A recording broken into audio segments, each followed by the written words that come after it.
আপনি যদি সারাক্ষণ চিন্তা করতে থাকেন যদি ওই জিনিসটা থাকতো তাহলে আমি সুখী হতাম, যদি অমুক সমস্যাটা চলে যেত, ওই মানুষটা আমার জীবন দুর্বিষহ করে তুলেছে, যদি সে একটা বাসের ধাক্কা খেত আমার জীবনটা কত ভালো হয়ে যেত।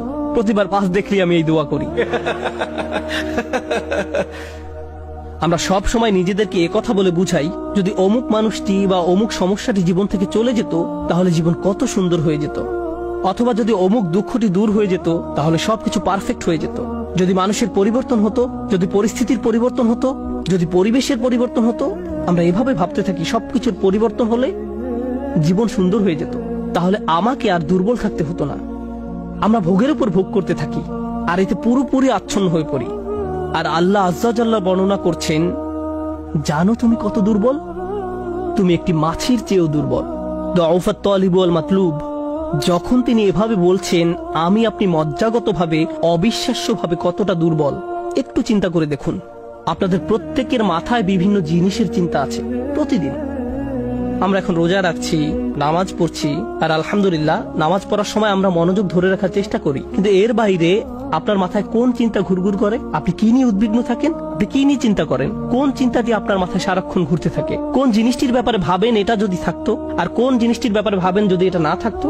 কারোর জন্য অসুস্থতা, কারোর জন্য ডিপ্রেশন, কারোর জন্য দুঃখ, কারোর জন্য হয়তো কোনো ব্যক্তি। কেউ কেউ ভাবেন যদি ওই মানুষটা আমার ব্যাপারে খুশি হতো। তারা অন্য একজনকে খুশি করার চিন্তায় মশগুল থাকেন। যদি আমার বাবা আমার উপর খুশি থাকতেন তাহলে আমি সুখী হতাম।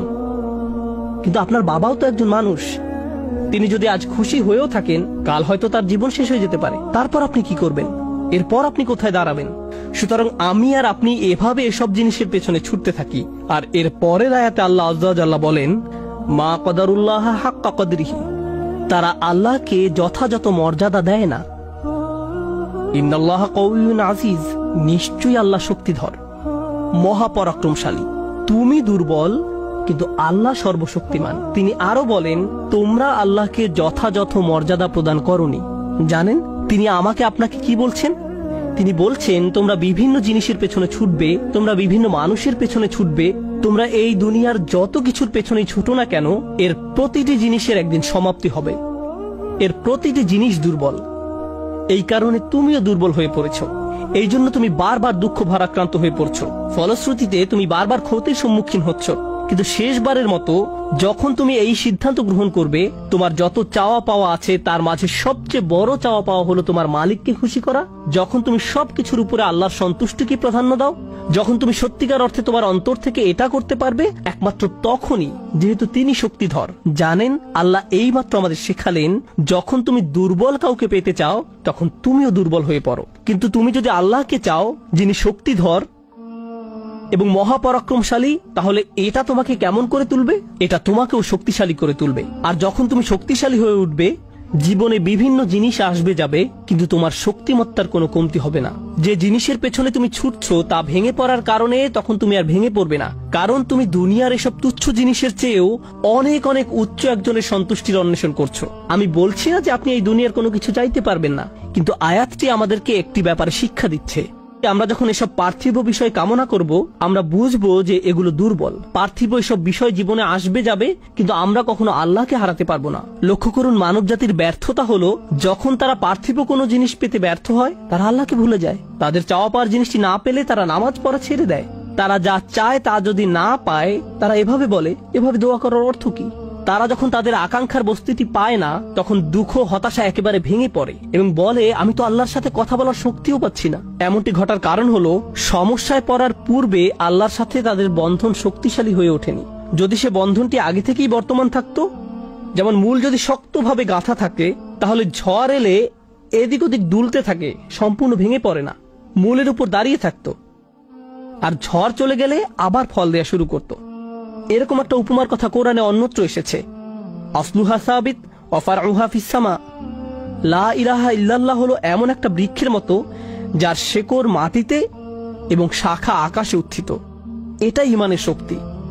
এই আধ্যাত্মিক শক্তির ধারণাটি আরো পরিষ্কার করার জন্য আমি আপনাদের নিকট একটা উদাহরণ পেশ করব। শক্তিকে আমরা বিভিন্ন জিনিসের সাথে সংযুক্ত করি। আমি বহু বছর আগে একটা ঘটনা নিয়ে কথা বলছিলাম, কিন্তু এখন এটি আমাকে অনুপ্রাণিত করে। যুক্তরাষ্ট্রের নিউ অরলিন্স অঙ্গরাজ্যের একটা পরিবারের একটা ঘটনা। পরিবারটা ছিল অনেক ধনী, তাদের গাড়ি ডিলারশিপের ব্যবসা ছিল। তাদের দোকান ছিল একেবারে সমুদ্র সৈকতের পাশে। তারা দামি দামি গাড়ি আমদানি করত এবং বিক্রি করত। এরপর হ্যারিকেন ক্যাটরিনা আঘাত হানল। ক্যাটরিনা এসেছিল বিশাল জলোচ্ছ্বাস নিয়ে এবং এর ফলে তাদের কেনা সকল গাড়ি ভেসে গেল। একমাত্র লেক্সাস এলএস মডেলের একটা গাড়ি বর্তমান ছিল এবং পরিবারটা এই গাড়িতে করেই হ্যারিকেন আক্রান্ত এলাকা থেকে পালিয়েছিল। দুর্যোগ শেষ হওয়ার কয়েক মাস পরে স্টেটের সবকিছু খুলে দেওয়ার পর আমি আবার তাদের সাথে দেখা করতে গিয়েছিলাম। যে পরিবারটি মাসে প্রায় 2 কোটি টাকা আয় করত, তারাই এখন সেই লেক্সাস গাড়িতে করে পিজা ডেলিভারি দিচ্ছে। পরিবারটি এখন এই কাজ করছে। এক ব্যক্তির পিজা দোকানের জন্য তাদেরকে হায়ার করা হয়েছিল। মা বাবা দোকানে পিজা বানাতো আর ছেলে লেক্সাসে করে সেই পিজা ডেলিভারি দিত। আমি যখন এটা দেখলাম, কল্পনা করতে পারেন অন্য কেউ যদি এরকম পরিস্থিতিতে পড়তো, অন্য কোনো মিলিয়নিয়ার যদি এভাবে দেউলিয়া হয়ে যেত, তাদের কি হতো? তারা সম্পূর্ণ হতাশ হয়ে যেত, মদের বোতল হাতে জীবন পার করে দিত। কারণ তারা মনে করত যা তাদের ছিল তাই তাদের শক্তিশালী করেছে। এখন যেহেতু এই সম্পদ হারিয়ে গেছে, আমার পক্ষে আর এই পরিস্থিতি মোকাবেলা করা সম্ভব নয়, এই ধরনের ক্ষতি সহ্য করা সম্ভব নয়। কিন্তু এই পরিবারের ক্ষেত্রে যখন আমি তাদের সাথে দেখা করলাম, সবাই খুবই শান্ত, নির্বিঘ্ন। বাবার অনেক বয়স হয়েছিল। এইরকম বয়সে এমন ক্ষতির সম্মুখীন হলে মানুষ হার্ট অ্যাটাক করে, উচ্চ রক্তচাপে ভোগে, কিন্তু এই মানুষটা সম্পূর্ণ শান্ত। তো আমি তাকে জিজ্ঞেস করলাম, কিভাবে এটা সম্ভব? আমি এমনকি আমার প্রশ্ন করাও শেষ করতে পারিনি। আমি শুধু বললাম, কিভাবে? তিনি হেসে উঠলেন। তিনি বললেন, যখন ব্যবসা ভালো ছিল আমি সারাক্ষণ ফোনে ব্যস্ত থাকতাম। শিপমেন্ট এসে পৌঁছেছে কিনা, পেমেন্ট দিতে দেরি হচ্ছে কিনা, কার কি ডেলিভারি দেওয়া প্রয়োজন, কাস্টমার খুশি কিনা, ট্যাক্সের হিসাব ঠিক আছে কিনা, কর্মচারীদের সমস্যা, অমুক সমস্যা, তমুক সমস্যা। এসব কারণে আমি কোনো মতে জুমার নামাজে উপস্থিত হতে পারতাম কোনো রকমে। কিন্তু এখনো তো টেবিলে খাবার আছে, এখনো তো আমাদের মাথার উপর ছাদ আছে, আর এখন আমি নিশ্চিন্তে মসজিদে গিয়ে নামাজ আদায় করতে পারি। আর সকালে ঘুম থেকে উঠে আমাকে কিচ্ছু নিয়ে ভাবতে হয় না, একমাত্র আমার রবকে মনে করা এবং তার কৃতজ্ঞতা জ্ঞাপন করা ছাড়া। আমার আসলে মনে হয় আমার জীবন শেষ হওয়ার পূর্বে আল্লাহ আমাকে সহজ জীবনের এই নিয়ামত দান করেছেন।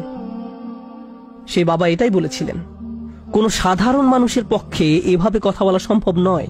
আপনি যদি এমন কথা অন্য কোনো ব্যবসায়ীকে বলতেন, সে বলতো এই লোকটার মাথা নষ্ট হয়ে গেছে, তার সকল সেন্স নষ্ট হয়ে গেছে। আর এই জন্যই এখন সে তার মাথায় এই পরিস্থিতির একটা যৌক্তিকতা খুঁজে নিয়েছে। আপনাদেরকে একটা কথা বলছি, একজন মানুষের পক্ষে কেবল তখনই এভাবে কথা বলা সম্ভব যখন সে বুঝতে পারে যেসব জিনিসের পিছনে সে ছুটছে তা দুর্বল। কেবলমাত্র আল্লাহই শক্তিশালী।